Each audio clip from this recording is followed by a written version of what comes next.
Hello student, welcome to Atul education.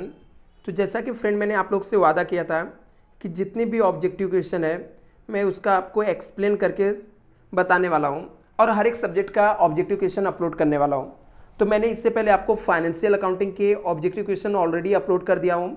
यदि पूरे objective question के आप वीडियो देख कर जाओगे तो आपको 20 आउट ऑफ 20 मार्क्स आराम से मिल जाएगा फाइनेंशियल अकाउंटिंग में, क्योंकि मैं प्रीवियस ईयर्स के जितने भी ऑब्जेक्टिव क्वेश्चन उसको निकाला हूं और उसको अच्छे से एक्सप्लेन किया हूं। अभी इस वीडियो के अंदर हम लोग टैक्स के ऑब्जेक्टिव क्वेश्चन देख रहे हैं। इसके पहले वीडियो में हम लोग ने ऑलरेडी कुछ 30 या 40 ऑब्जेक्टिव क्वेश्चन ऑलरेडी देख लिए हैं। अभी तक आपने वो वीडियो नहीं देखा तो उसको देख लेना। टैक्स के अंदर क्या होता है, हम लोग का ऑब्जेक्टिव का मतलब सिर्फ एमसीक्यू नहीं होता है, इसके अंदर फिलिंग द ब्लैंक्स भी आता है, ट्रू फॉल्स भी आता है, मैच द कॉलम भी आता है। तो अभी के सेशन में हम लोग फिलिंग द ब्लैंक्स देख रहे हैं, इसके बाद हम लोग मैच द कॉलम देखेंगे और जो ट्रू फॉल्स रहेगा। यदि इसके भी पूरे ऑब्जेक्टिव आप देख कर जाते हो तो आपको 20 में से 20 मार्क्स आपको मिल जाएगा, जो कि कम नहीं होता फ्रेंड। सिर्फ आपको लास्ट के एक दिन 2 दिन में पढ़ के 4 वीडियो देखकर 2 घंटा टाइम देने पे यदि आपको 20 मार्क्स मिल रहा है तो कम नहीं होता है। आपको पूरा एफर्ट डाल के ऑब्जेक्टिव प्रिपेयर करके जाना चाहिए, जिससे आपके एक भी मार्क्स कटने नहीं चाहिए। तो चलो फ्रेंड, हम लोग आगे स्टार्ट करते हैं। बस मेरा आप लोग से रिक्वेस्ट है कि यदि आप लोगों ने चैनल को सब्सक्राइब नहीं किया फ्रेंड तो चैनल को सब्सक्राइब कर लेना, जिससे मैं और भी वीडियो अपलोड करूं तो आप लोग को भी अपडेट मिले और मुझे भी मोटिवेशन मिले कि आप लोग वीडियो को देख रहे हो। तो चलो फ्रेंड, हम लोग स्टार्ट करते हैं। तो हम लोग ने इससे पहले 17 तक के 90 से लेकर 17 तक के ऑलरेडी फिलिंग द ब्लैंक्स देख लिए थे। अभी हम लोग यहाँ पे देखने वाले हैं नवंबर 2016 में जो फिलिंग द ब्लैंक्स पूछे गए विथ एक्सप्लेनेशन के साथ। तो फर्स्ट है यहाँ पे remuneration receive by the member of parliament, मतलब एमपी लोग जो हमारे होते हैं, नेता लोग होते हैं, इनको जो रेम्यूनरेशन मिला है is taxable under the head of from. तो कौन से हेड के अंदर ये टैक्सेबल होता है? तो जैसा कि पता है कि जो लोग इनको मिलता है वो अदर सोर्स के अंदर टैक्सेबल होता है फ्रेंड। जो एमपी एमएलए होते हैं उनको जो रेम्यूनरेशन मिलता है वो सब इनकम फ्रॉम अदर सोर्स के अंदर आता है। Next question, and the assets has to be put to use for the at least dash day in order to be eligible to claim depreciation. बोलता है जो असेट्स हम लोगों ने खरीदा है उसको मिनिमम कितने दिन यूज करना पड़ता है जिसके बाद हम लोग डेप्रिसिएशन के लिए क्लेम कर सकते हैं। तो मिनिमम 6 मंथ करना रहता है। यदि मैं डे की बात करूं तो 180 डेज कम से कम हम लोग यदि कोई भी एसेट्स को यूज करते हैं तो उसके बाद ही हम लोग को क्या होता है, एलिजिबल होते हैं डेप्रिसिएशन के लिए। बिजनेस एंड प्रोफेशन के अंदर इनकम फ्रॉम इसका as per income tax rule के हिसाब से। थर्ड दिया medical insurance premium is eligible for deduction under section 80D up to maximum dash in case of senior citizen. बोलता है यदि कोई पर्सन सीनियर सिटीजन है तो उसको मैक्सिमम कितना अलाउड है मेडिकल प्रीमियम।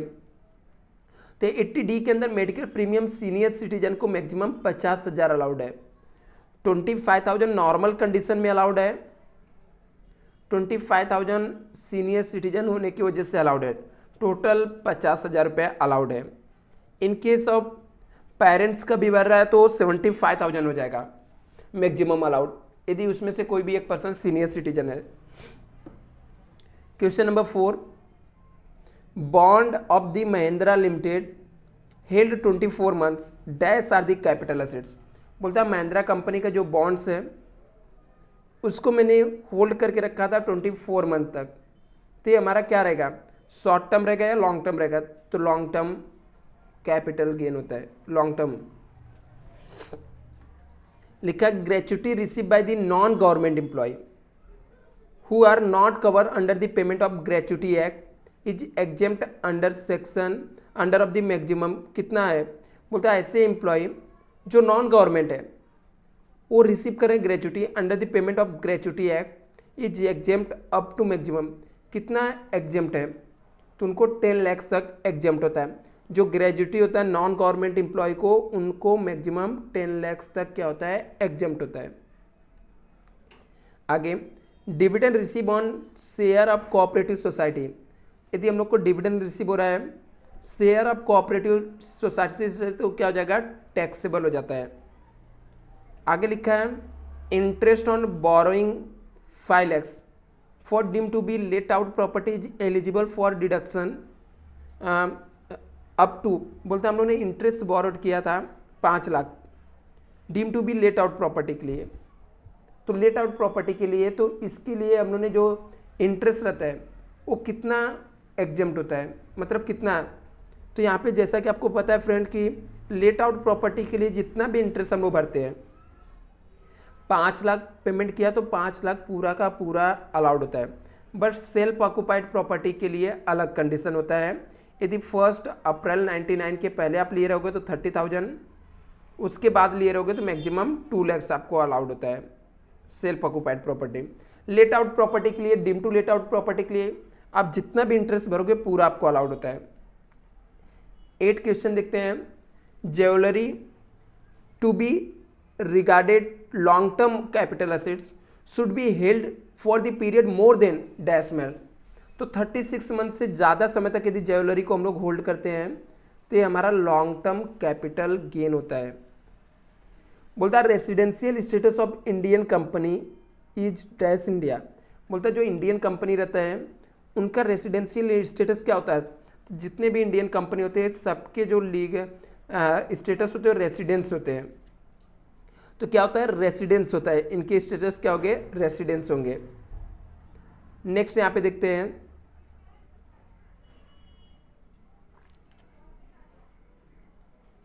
लिखा है if the business is commences 1 April 2021 the first previous year will be end.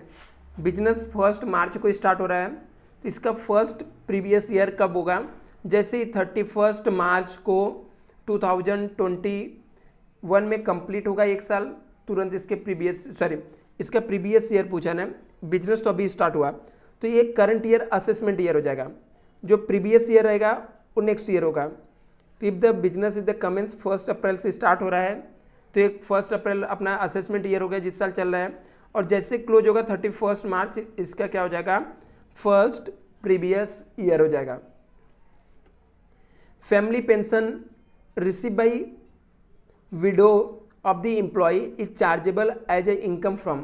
बोलता है जो एम्प्लॉय का डेथ हो जाता है उसके जो वाइफ रहती है विधवा, उसको यदि पेंशन मिल रहा है तो कौन से हेड के आएगा, इनकम फ्रॉम अदर सोर्स के अंदर आता है, इनकम फ्रॉम अदर सोर्स के अंदर आता है। बोलता है the legal status of bank of India. बोलता है बैंक ऑफ इंडिया जो है उसका लीगल स्टेटस क्या है, तो बैंक ऑफ इंडिया एक कंपनी है। बैंक ऑफ इंडिया क्या है, एक कंपनी है, तो इसको कंपनी के अंदर हम लोग कंसीडर करते हैं। Mister Prakash a partner,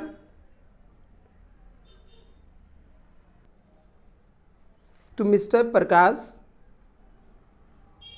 Prakash a partner of P and company receives salary from K and company where he is not a partner is chargeable as a income from। तो लिखा कि mister प्रकाश क्या है, partner है of a firm P and company से और receive कर रहा salary from K and company से, तो where is the not a partner is chargeable as a income. तो जहाँ पे वो पार्टनर नहीं है वो इनकम कहाँ पे चार्ज होगा, तो इनकम कहाँ पे चार्ज होगा, आपका सैलरी के अंदर होगा। जहाँ पे हम लोग पार्टनर है वहाँ पे बिजनेस एंड प्रोफेशन के अंदर आएगा, जहाँ पर वो पार्टनर नहीं है वो कहाँ पे चार्ज हो जाएगा, इनकम फ्रॉम सैलरी के अंदर चार्जेस हो जाएगा। नेक्स्ट यहाँ पे देखते हैं, mister Abhay who is the completed 60 year 31 March 2022 paid medical premium 28,000 during the previous year 2021-22 maximum amount deduction under section 80D is allowed to extend rupees. तो कितना अलाउड होगा, मैक्सिमम 28,000 अलाउड हो जाएगा, क्योंकि वो 60 ईयर्स कंप्लीट किया तो ऐसे में वो सीनियर सिटीजन हो गया, इसको 50,000 मैक्सिमम अलाउड है। तो इसने 28,000 पेमेंट किया तो इसको 28,000 रुपीज़ अलाउड कर दिया जाएगा। लिखा है profit on sale of import licence is taxable under head. बोलता है प्रॉफिट जो होता है सेल ऑफ इंपोर्ट लाइसेंस, हम लोगों ने इंपोर्ट लाइसेंस बेचकर जो प्रॉफिट हुआ टैक्सेबल होगा अंडर द हेड ऑफ, कौन से हेड के अंदर टैक्सेबल होगा, तो ये कौन से हेड के अंदर टैक्सेबल होगा, profit on sale of import licence, ये बिजनेस प्रॉफिट एंड गेन के अंदर आ जाएगा, प्रॉफिट एंड गेन मतलब बिजनेस एंड प्रोफेशन के अंदर आ जाएगा। लिखा है fair rent 3 lakh and actual rent 2,80,000 है, म्यूनसिपल टैक्स 1 लाख है, the net annual value of let out property, तो आप लोग फ्रेंड वो कैलकुलेट करना पड़ेगा। मुझसे यहाँ पे फेयर रेंट है और ये एक्चुअल रेंट है, तो विच एवर हायर हम लोग का फेयर रेंट ज़्यादा तो ये आ जाएगा लास्ट में।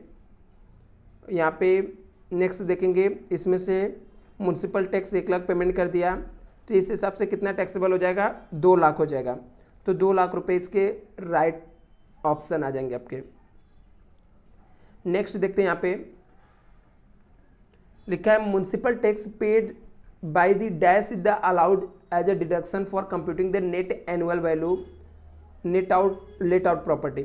लेट आउट प्रॉपर्टी के अंदर म्यूनसिपल टैक्स कौन पेड करेगा तो अलाउड होगा under the late out property के अंदर, तो इसका क्या होता है ओनर, यदि ओनर ने पेमेंट किया रहेगा तो ही आपको अलाउड रहेगा, यदि किसी और ने पेमेंट किया रहेगा तो अलाउड नहीं होता है।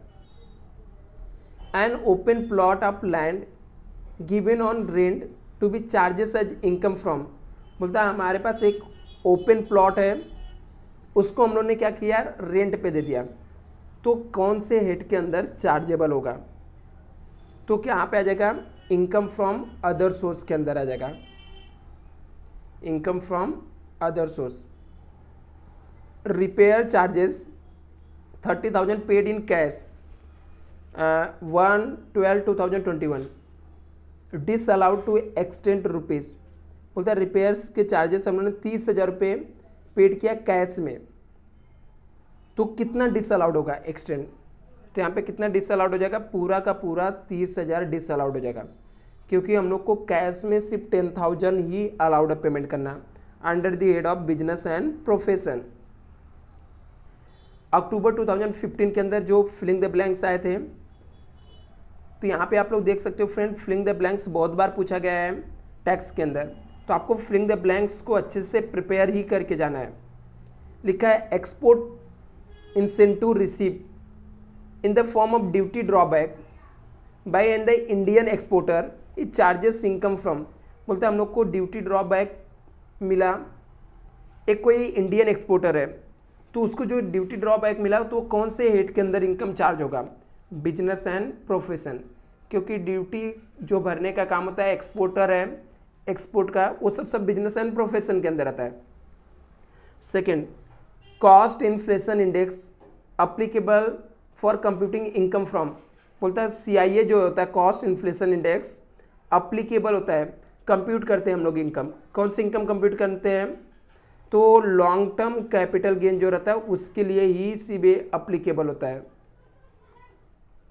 लिखा है if the business in commences 31 December 2021 the first previous year will be end, बोलता है बिजनेस 31 December 2021 को स्टार्ट हुआ, तो ये फर्स्ट प्रीवियस ईयर कब होगा, 31 मार्च को, 31 मार्च को इसका क्या आ जाएगा प्रीवियस ईयर आ जाएगा, क्योंकि बिजनेस 1 अप्रैल से स्टार्ट होता है, तो मार्च इसका क्या हो जाएगा फर्स्ट प्रीवियस ईयर हो जाएगा। Legal status of bar council in India, बोलता है legal status bar council of India का क्या है, तो आर्टिफिशियल जुडिशरी पर्सन होता है, आर्टिफिशियल जुडिशरी पर्सन आ जाएगा इसका। नेक्स्ट लिखा gift receive from friend is the chargeable is under head of income from, बोलता है गिफ्ट रिसीव किया हम लोगों ने फ्रेंड से, तो कौन से हेड के अंदर इनकम लगता है टैक्स लगता है, तो अदर सोर्स के अंदर क्या होता है टैक्सेबल होता है, इनकम फ्रॉम अदर सोर्स के अंदर टैक्सेबल होता है। लिखा है income earn outside India by non residence in India fully is dash in India, बोलता है नॉन रेसिडेंट है लास्ट वाले कॉलम में, इनकम अर्न किया आउटसाइड इंडिया, उसने बाहर ही इनकम अर्न किया, तो क्या होगा टैक्सेबल होगा क्या, नहीं एग्जम्प्ट होता है, लास्ट वाले कॉलम में एग्जम्प्ट होता है, बाहर के इनकम बाहर रिसीव होगा तो एग्जम्प्ट आएगा right option. and the Indian and an individual considered as the residence in India if we stay in India during the previous year at dash day, बोलता कोई भी पर्सन इंडिविजुअल इंडिया का residence कब माना जाएगा, यदि वो इंडिया में कितने दिन रहता है 182 डेज प्रीवियस ईयर में रहेगा तो रेसिडेंस हो जाएगा। And a individual who does not satisfy both the basic condition under section 6 subsection 1 of the Income Tax Act 1961 is considered to be dash in the India during the previous year। बोलता कोई भी person जो condition दिया गया है under section 6 के अंदर वो सेटिस्फाई नहीं करता 182 डेज वाला, तो उसे क्या माना जाएगा, नॉन रेसिडेंस माना जाता है। नेक्स्ट यहाँ पे देख सकते हैं the house property consider at the long term capital assets if the held at least dash month 24 month तक यदि कोई हाउस प्रॉपर्टी हम लोग होल्ड करके रखेंगे तो उसे हम लोग क्या मानते हैं, long term capital gain. Next लिखा है monthly remuneration receive by member of parliament is chargeable under the head of income from. बोलता है मंथली रेमुनरेशन जो MP MLA रिसीव करते हैं वो किसके अंदर आता है, तो अदर सोर्सेज के अंदर क्या होता है, टैक्सेबल होता है। तो फ्रेंड इस दो वीडियो के अंदर हम लोगों ने अभी तक फिलिंग द ब्लैंक्स किया, इसके बाद नेक्स्ट वीडियो में थर्ड में हम लोग ट्रू फॉल्स करेंगे, उसके बाद मैच द कॉलम और MCQ। यदि आप इतना पूरा कवर करके जाओगे तो आपको 20 में से 20 मार्क्स मिल सकते हैं ऑब्जेक्टिव टाइप के क्वेश्चन में। Thank you so much.